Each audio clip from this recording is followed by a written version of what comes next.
Welcome to Some Guy's Garage. We're back in the basement today, and as you can see, it's almost time for drywall. So I've got drywall all delivered here. That's going to go up within the week, but I wanted to do a basement update because a lot has happened over the winter to get it to the stage where I'm actually ready and happy for drywall. It has been a while, but there's a lot of details down here that I've done over the last few months to get it to the point where I'm happy with it, and because you don't want to have to go in behind the drywall again in the future, it's worth spending the time up front to do it right and make it exactly what you want it to be. So at this point, I'll get started with the tour and show you what I've done. So starting off with insulation, you can see the walls are actually insulated now. I have a short video that has over 100,000 views now of the foam board behind this insulation.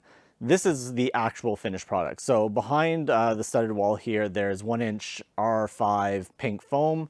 I don't know if I have, it's kind of this stuff here, but I'll get to that. There's pink foam, and then there's R14 rock salt, and then a 6mm vapor barrier. And you can see I've used all those outlet boxes and taped them all off, so everything's sealed up properly here.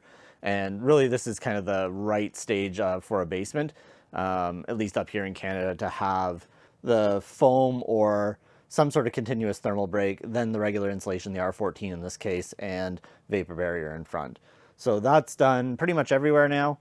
So you can walk around here and all the rooms are insulated fully, so including the bathroom and everything else. The other thing just to note is the outside walls are an R22.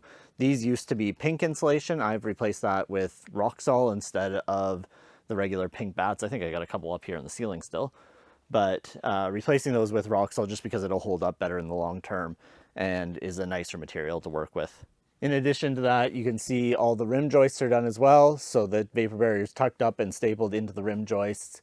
And these are as well R22 up in here. So it's R22 in the rim joist, R22 in the walls. Even where the walls are R14, you can see the R14 here. The rim joist is still an R22. That's usually the biggest area of heat loss in a basement. So it's worth going with the higher insulation value up there versus just an R14 bat up above. The other bit of insulation, it's not actually insulation in this case to keep the house warm, it's insulation to get sound down. So I have rock salt safe and sound in the dividing walls here, at least where I won't be able to access it in the future.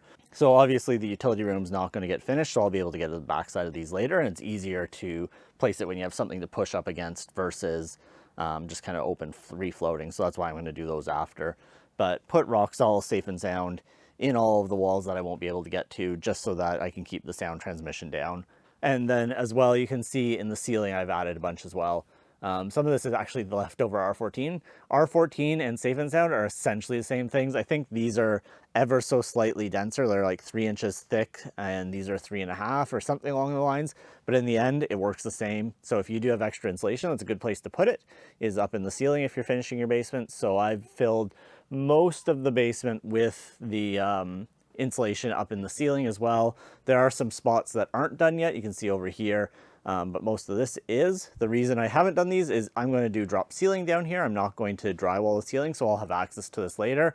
I just put up whatever extra I had up into the ceiling, and I had ordered a bit of extra of the safe and sound as well. So kind of planning ahead, I knew I was going to fill up the ceiling with it. So once the walls were done, that's where I put all the extra insulation, was up here in the ceilings. Other things I've done, the central vac is roughed in. I've got an outlet here, and I've also added another one here, just a pipe dangling right now, but this will go into, there's going to be a little kitchenette here, as I've mentioned before. So this is for a kick sweep underneath that. So just roughed in a pipe that's loose and has a coupling on the bottom, and I'll extend that down once the cabinetry's in. And of course, I've actually put in the central vac. So I got a Canavac, it's made in Canada, nice big powerful unit, and it's ducted in fully, and an exhaust outside as well. But yeah, got the actual central vac unit installed as well during this process. You'll notice some plastic sheeting here. This is just to keep the drywall dust out of this room once that starts happening. So just some vapor barrier that I had left over, I stapled in front of the door and can kind of sneak through here.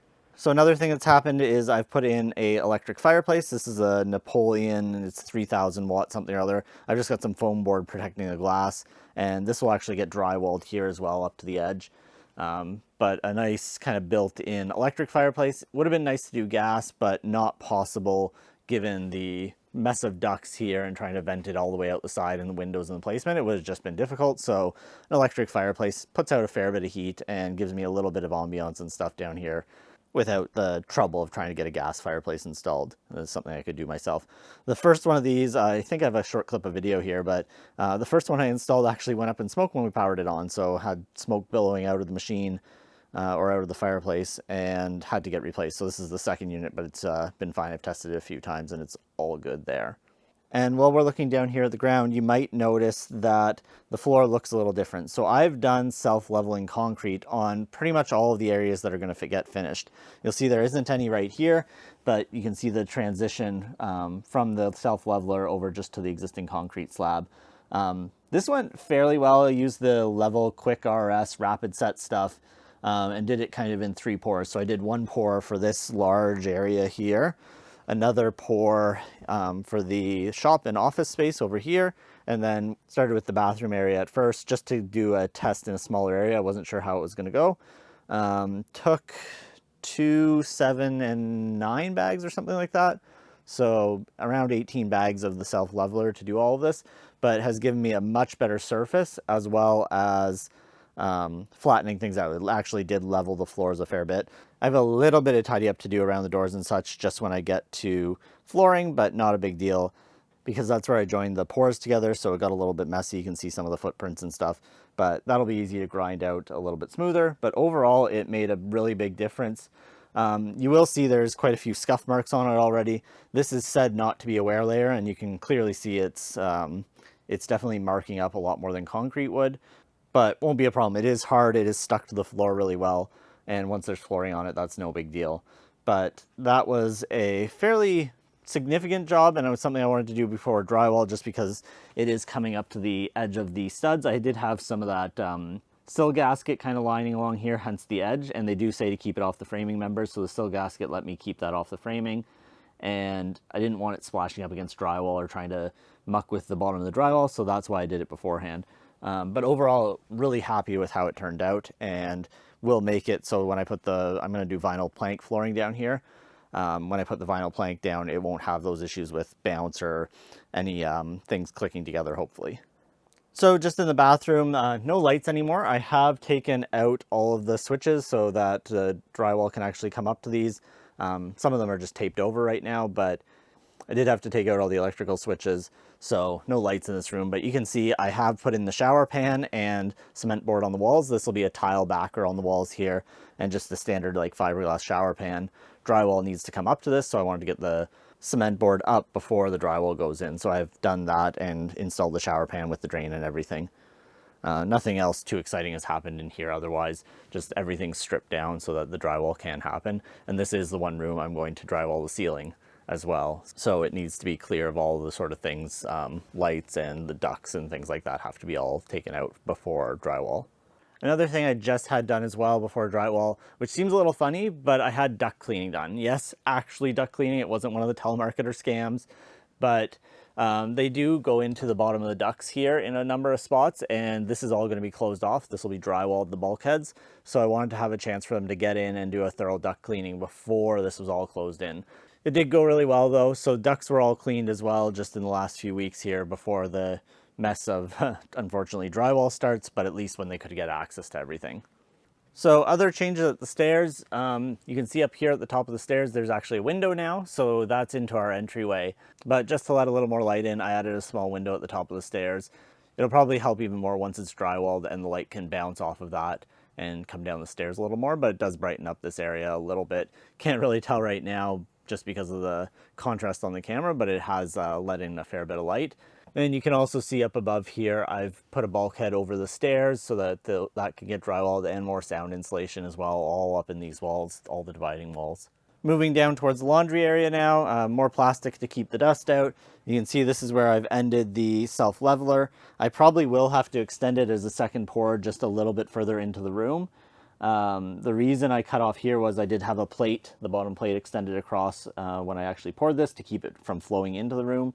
But to finish the flooring, you kind of want the flooring to finish basically under the door jamb. And to do that, I'll have to pour a little bit more. I don't think I'm going to do flooring right away in the laundry area. It's kind of a rough space anyway, and so I didn't bother extending it into here. As for this room, there hasn't been too much else done. The only thing I did get the rough in for the laundry tub and the separate rough in for the washer. So it's just one of those wall boxes. It has a finishing plate that'll go over top of it, but the drain and the hoses come out here now rather than being tied into the sink. There will still be a small sink here. These will move over a little bit, but probably a 24-inch wide sink, laundry sink will go here as well still. Other than that, though, not too many other details to talk about. There's the little bulkheads up above. I put some blocking for a TV on the wall there.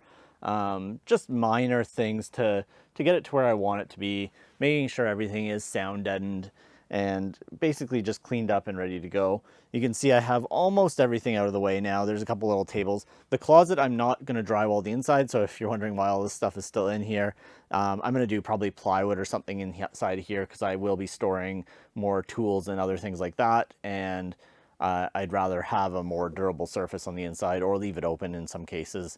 I might not put plywood right away just to give me the stud bays to be able to access wiring while I get this all set up.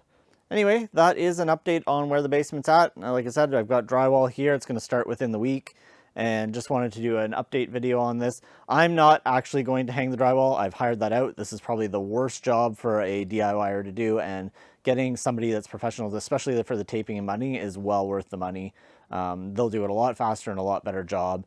And so I've got somebody lined up to do that for me, and we'll just make that process go a lot smoother. So when you see me again, I will probably be starting on flooring and ceiling after I've painted, and then getting things like cabinets and all the finishes in, finish off the bathroom and stuff like that. So there's still a fair ways to go. My hope is to get it done by the end of this year, but we'll see how that works out. There is, like I said, still a lot of work to do. But that's it for today. If you have any questions, let me know in the comments below. If you aren't already subscribed, please consider it. And as always, thanks for watching.